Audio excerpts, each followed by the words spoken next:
Yo guys, welcome back to Tim's Trades. Just another wee market update. Things have been okay, but a wee bit slow. I'm going to talk about, just where I think things are going to go over the next few while and why. Alts seem very interesting at the moment. There's a lot of kind of big size projects who are seeing the biggest volume they've ever seen, ever. Which is quite interesting and it kind of starting to wonder where things are going. I notice, I'll start with USDT dominance here because, this is suggesting now, these setups which are emerging here, for example, on this 2 day, you got your stochastic extreme rolling over with a wee red dot. You've got hidden bearish divergence, which is now confirmed on the 2 day.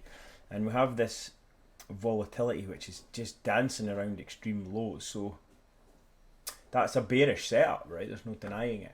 So also you have, you got back here that fresh drive of regular bearish divergence on the daily. This is kind of playing out as you like. And again, that similar setup, hard down, sell signal, no expansion of volatility yet. So nothing really underway, but the potential in the background is there for USDT dominance to come down more. And if that's the case, obviously the rest of the market will go up as a result. And it kind of coincides, obviously, as it would do with everything in the background looking quite bullish. So yeah, these, I don't think we're quite out of the woods in terms of the longer term setups. Like your weekly, it's just dancing around here, teasing us. Is it going to go up, down, so on and so forth? Because if on the 5 day, for example, you've got two drives of hidden bullish divergence, so you've got this wee bit topsy-turvy at the moment. I mean, obviously you would imagine the higher term timeframes are more powerful, but the short term are going to, let's assume they're going to dictate price in the nearer term. Let's jump onto Bitcoin. I was just looking at VET for a wee breakout actually, if you're interested. Bitcoin, let's go on the index actually. Let's go on the index, not on the perps. Wherever it is. There. Okay, cool. Daily. So yeah, I mean, in the background here, I think I shelled this already, but there was a buy dot on the 2 day, which, now you've got a sell dot on the 2 day for USDT dominance. So you're seeing these kind of opposing setups, which are suggesting kind of higher. But again, nothing suggesting any of these major moves are taking place. Not even expansion on the daily, arguably just pretty weak in this grind higher. So yeah, it's a wee bit nuanced, it's a wee bit tricky. CPI data is coming out later on today. That, yesterday we got bullish news on PPI. Will CPI come in bullish? If so, then you would expect continuation straight away here. And we've got some targets for higher on BTC.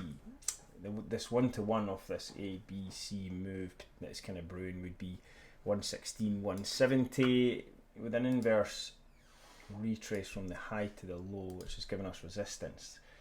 You've got, this is pretty similar region, this 0.5. So I think I'm not going to suggest we go any higher until that breaks, because I would suspect that that's going to prove to be, decent resistance there. It's or anything that kind of sits underneath this structure of what was support for a long time.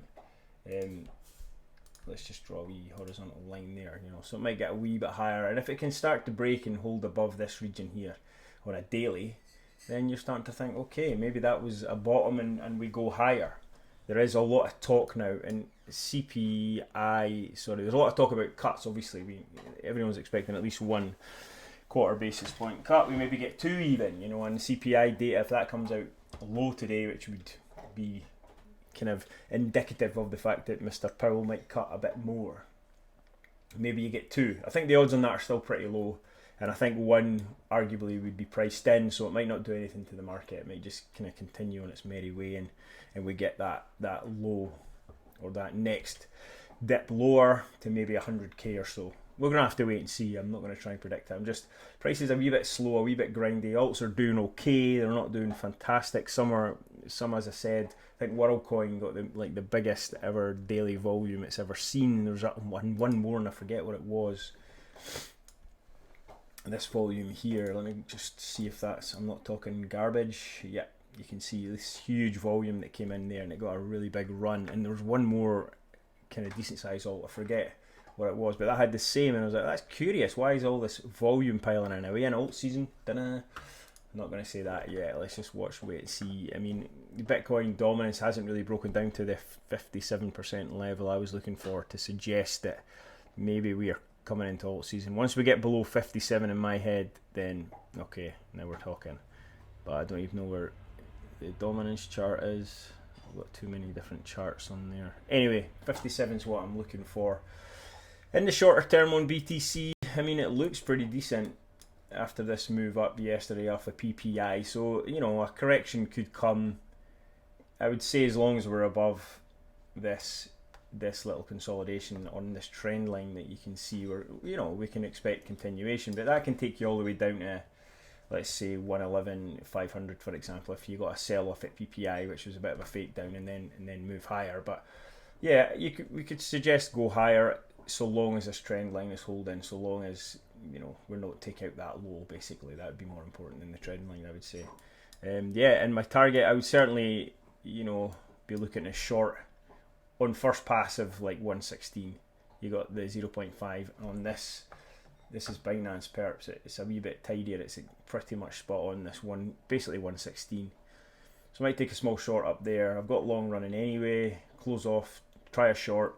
If it comes down, just get a stop on, you know, in case it boosts higher, because it can chase shorts, you know, for a short squeeze. And liquidity is setting up around 118, 119 on the heat map. Excuse me. So yeah, I mean, it's going to be a tricky one. I'm in alts. I'm in, if you're interested in what I'm along in. I've got a wee group of all this stuff here. In fact, jumped on EtherFi yesterday. That's had a nice wee breakout of this kind of triangle I had drawn. So I jumped on here last night when I spotted this 2-day setup is strong for ETHFi.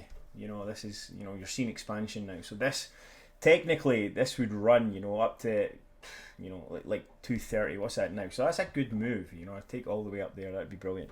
Bitcoin, obviously, Cardano been grinding higher, not particularly exciting. Chromia here. This is just a bit of an outlier based on the same signals. This is not fired off by any means, this setup, but it was in the background, so I kind of like to jump on these ones on small positions, kind of trying to front run what would potentially be a move. So yeah, I mean, you could, if you're interested in that, just take a small position. Just be careful on these smaller ones. You know, the chart looks awful, so I'm a bit of a speculator here, and I'm trading based on what could be a good setup, which is not fired off yet. So that, you know, these are higher risk plays. It's always the same, just kind of grinding higher. I was thinking if it got past this, yeah, let me clean this yellow stuff off here. There's too many fibs, but there's like 218, I think was, yeah, 218 was this inverse 618, and I thought, okay, if it gets past there, it's got a chance to boost up to 250. And again, the setups on daily are strong. You know, you've got expansion now. Stock's up hard. I think 2-day, yep, it's the same. So arguably this can run. You know, it's just not quite got the impetus yet. Nothing too exciting. Bell's another Chromia type play. Just potentially really nice setup. So I jumped on this one in case some people pile in. I won't be holding this for any length of time. It'll just be a case of get some cash in the bag. I mean, you got obvious structure without even doing fibs right under here. So, you know, if you can get up a move back up to that resistance, you're not, you know, it's not going to be a small move by any means. It's going to be like nearly 2x, right? That's a tidy trade if that comes. I'm not suggesting it will. Potential. It's another Chromia plate. Evo's another one that I took based on this potential setup, but also it seemed to be that derivatives type plays, you know, that MYX project and other stuff. Parcel had jumped on and got a really nice pump on Parcel. It's the same vibe, and it also got a lot of volume coming in on Parcel. It's pulled back a decent amount, to be honest, and maybe it's done, but I got a good trade on that. I took profit. So yeah, I was tempted to buy back again on that 0.5, which is pretty much on now 89, and just see if I can get another leg higher, because this, you know, the daily setup's still underway. 2-day setup is there, you know, you've got strong setups on these wee ones. And then VET just this morning, VeChain looks like it could try a wee push, you know. Again, it's this potential setup that it's not fired off yet that I'm kind of watching for VeChain. So I've got a small position on VeChain. Targets, I'm not trying to get too carried away here, you know, just watch it progress against this last high, which is all I'm doing. And let's see where that one goes. Setups are there. I'm not going to get too carried away before CPI, because if that comes in high, then the market's going to dump. It just is. So cool. Any other interesting alts you want me to look at, guys? Just show them in the comments, and obviously like and subscribe. Cheers.